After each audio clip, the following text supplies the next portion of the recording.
அதனால அவங்க வந்து இதை மருத்துவக் கல்லூரியாக ஆக்கணும் அப்படிங்கிற அளவுக்கு அவங்களுக்கு நியத்து இருக்குது, எண்ணம் இருக்கு. அதே எண்ணத்தை அல்லாஹ் நம்ம திண்டுக்கலை சார்ந்த எல்லா மக்களுக்கும் அல்லாஹ் கொடுக்கணும் இன்ஷா அல்லாஹ்.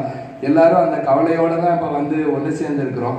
அடுத்த கட்டமாக இந்த தளத்தை வந்து ஒரு பயன்பாட்டுக்கு கொண்டு வர்றதுக்காக டயாலிசிஸ் யூனிட்டு, மற்ற ரூம்ஸுடைய பார்ட்டிஷன், அதுக்கு உண்டான செலவுகள் வந்து இதில் கொடுக்கப்பட்டிருக்குது.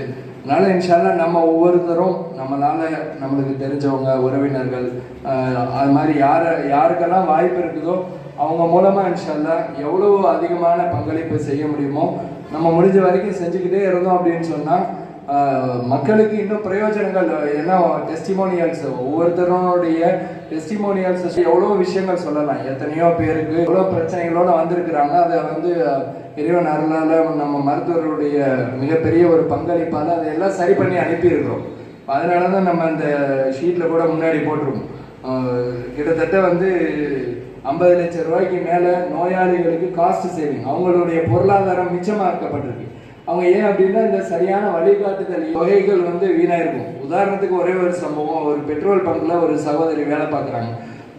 அவங்களுக்கு சர்ஜரி பண்ணணும், பல ஹாஸ்பிட்டலில் போய் கேட்டு வந்துட்டாங்க. 1 லட்சம் ரூபாய் செலவாகும் அப்படின்னு சொல்லியிருக்கிறாங்க. அந்த சகோதரி நான் வந்து வட்டி வாசிக்கு வாங்கி தான் அந்த பணத்தை திரட்டி நான் ஆப்ரேஷன் பண்ணணும்னு சொல்கிறாங்க. அப்போ நம்ம மருத்துவர், தலைமை மருத்துவர் அவங்க வந்து அவங்கள வந்து நம்ம கவர்மெண்ட் ஜிஹெச்சுக்கு அங்கே வந்து வழிகாட்டுதல் செஞ்சு 1 லட்சம் ரூபாய் செலவாக வேண்டியது அவங்க வட்டியில் போய் பெரிய சிரமத்தில் ஆளாக வேண்டிய நேரத்தில் அவங்களுக்கு ஜிஹெச்சுக்கு சரியான வழிகாட்டுதல் காசு சேவிங். அந்த மாதிரி தான் இந்த மாதிரி ஒரு 50 லட்சம் ரூபாய்க்கு மேலே மக்களுக்கு அவங்களுடைய பொருளாதாரம் சேமிக்கப்பட்டது.